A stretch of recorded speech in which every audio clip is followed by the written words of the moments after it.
Dentro de la casuística ovni, llama mucho la atención la gran variedad de tipologías humanoides, especialmente en los casos de encuentros cercanos del tercer tipo. Sin embargo, es en el fenómeno del contactismo donde más abundan los seres de tipo nórdico.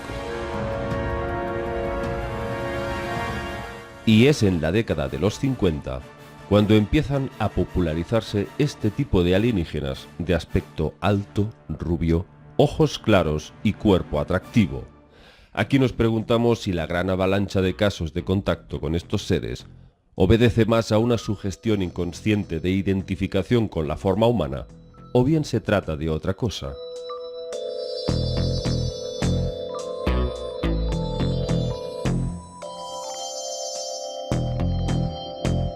¿Existen realmente estos nórdicos?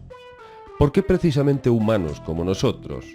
¿Por qué ese aspecto tan idílico que parece reunir los cánones de belleza más clásicos del ser humano?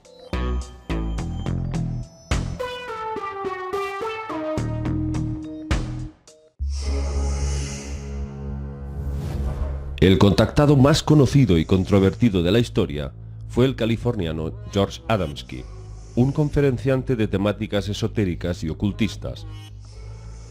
Considerado por algunos como un apóstol de los extraterrestres y reducido por otros a un simple farsante, posiblemente pagado por la CIA para desprestigiar el fenómeno. Su popularidad era tal que incluso era recibido por reyes, magnates e incluso circula el rumor de que contactó con el pontífice, el Papa Juan XXIII. Pero lo más polémico fueron las fotografías que presentaba de naves extraterrestres fusiformes parecidas a una campana. El 20 de noviembre de 1952, Adamski tuvo un encuentro con seres venidos del planeta Venus, en Desert Center, cerca del Observatorio Astronómico de Monte Palomar. Ahí se posó una nave discoidal de la que salió otro segundo objeto que aterrizó en el árido terreno. George Adamski resume así su experiencia. De pronto vi a un hombre entre las dos ondulaciones del terreno. Me hacía señas para que me aproximase. Le obedecí, y al llegar cerca de él, dos cosas me llamaron la atención. Una era que sus ropas parecían muy extrañas, con pantalones semejantes a los de un esquiador. La otra, que sus cabellos eran largos y le caían sobre los hombros.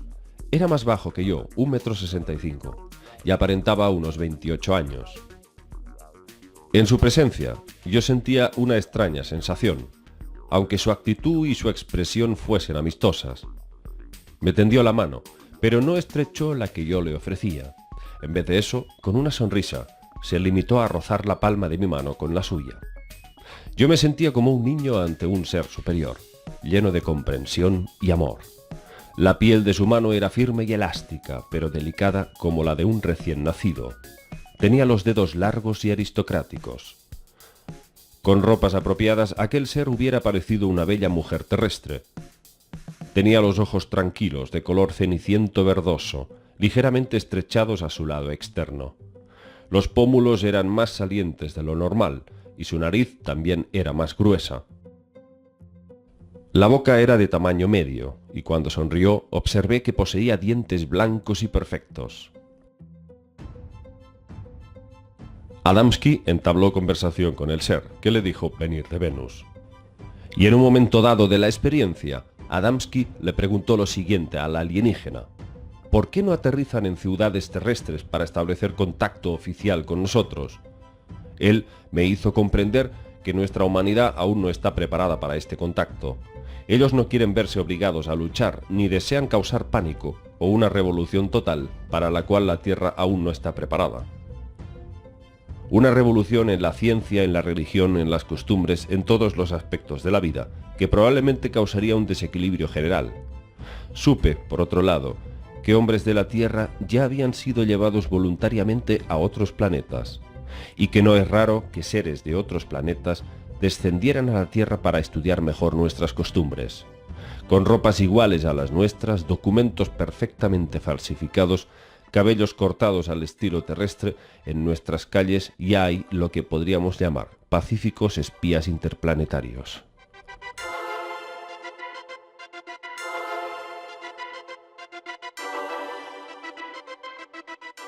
Aquel ser rubio y de aspecto humano, decía Adamski, se identificaba con el nombre de Orton. Adamski poseía una colección de fotografías inéditas de varias naves que consiguió con su telescopio. La más famosa fue una descomunal imagen de una nave nodriza ingrávida en la estratosfera, de la que supuestamente emergían múltiples naves exploradoras de tamaño inferior. Adamski hizo emerger una red mundial de seguidores y fieles que le convirtieron en el indiscutible padre del contactismo moderno, aunque siempre ha tenido furiosos detractores que han querido ver monstruosos fraudes en sus fotografías.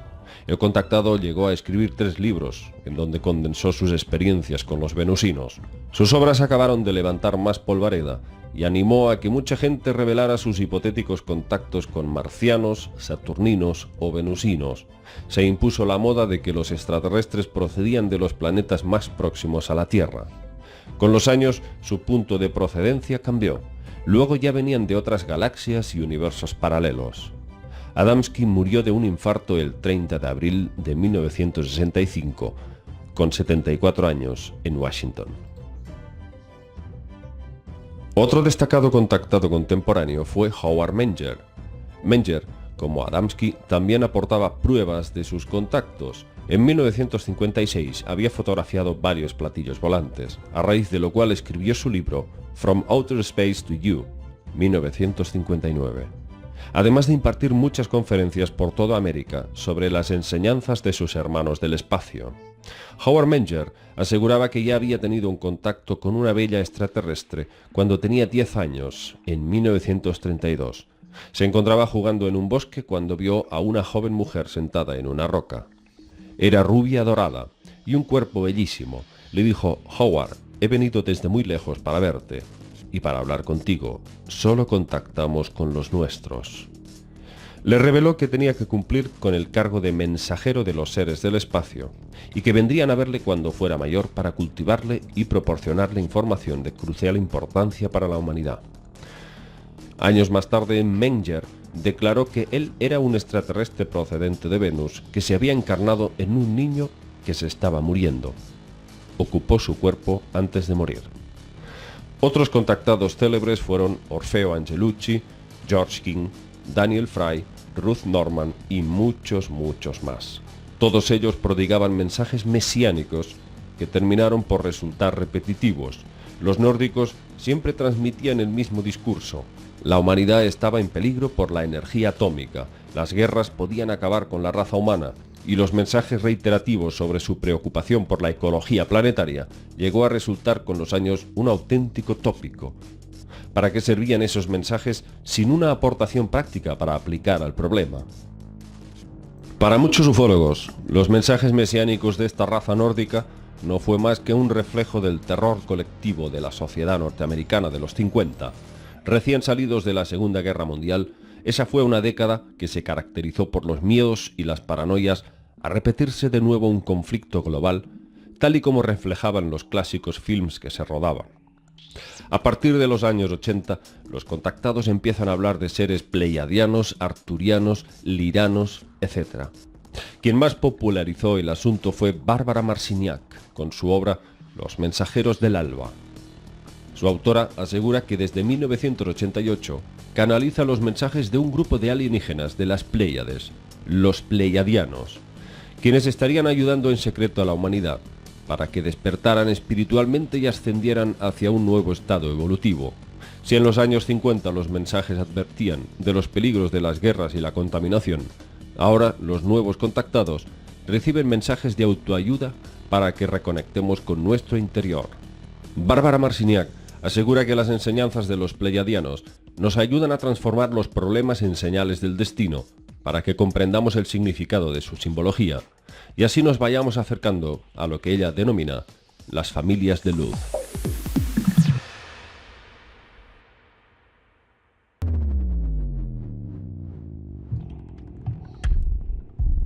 Otro contactado destacado es Alex Collier, quien asegura estar en contacto con extraterrestres de la constelación de Andrómeda, unos seres parecidos a humanos, pero de piel azulada y sin pelo. Entre las muchas experiencias que tuvo, destaca la de 1988, cuando subió a bordo de una nave y conoció a dos seres que se convirtieron en sus maestros espirituales, Isaius y Morenae. Estos seres le hablaron sobre la no intervención de una cultura superior para no interferir en la evolución de esa especie de inferior nivel. Alex Collier ha tenido sus detractores y sus seguidores. Quienes le desacreditan argumentan que ninguna de sus profecías ha acertado.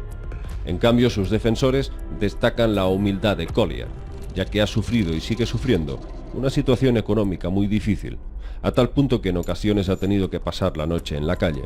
Y sin embargo, nunca ha publicado libros ni ha intentado hacer negocio de ningún tipo con sus experiencias. Ante todo, lo que debemos preguntarnos es lo siguiente. Si tanta gente asegura haber contactado con extraterrestres, ¿por qué casi el 90% de las veces se trata de seres nórdicos de tipo humano?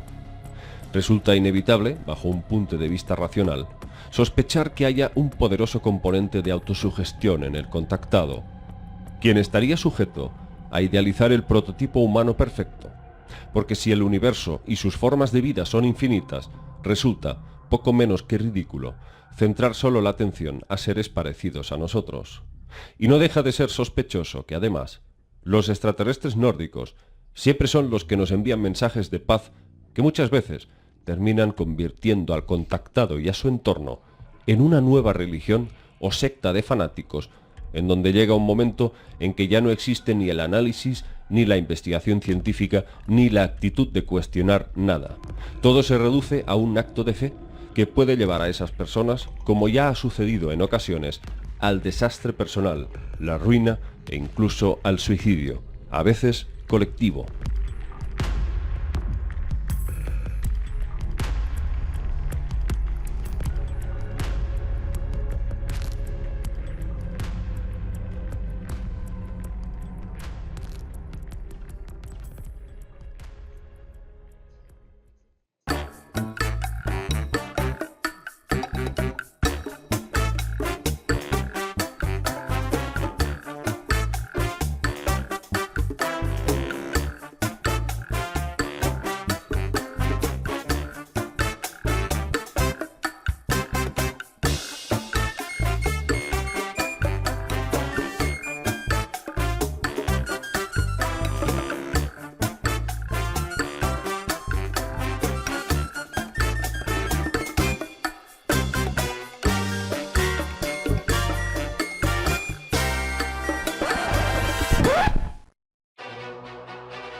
Nuestra opinión sobre los extraterrestres nórdicos es que existir pueden existir.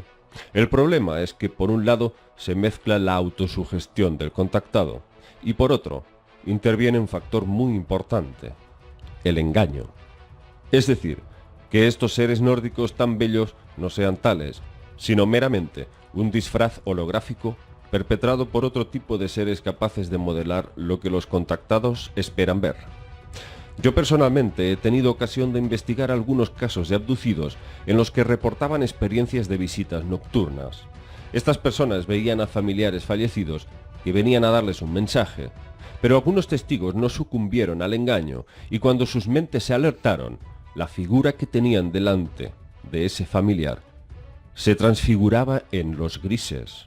Efectivamente, tanto la raza de los grises como los reptilianos son capaces de adoptar diferentes formas para engañar al testigo. Es algo muy habitual cuando uno profundiza lo suficiente en la casuística.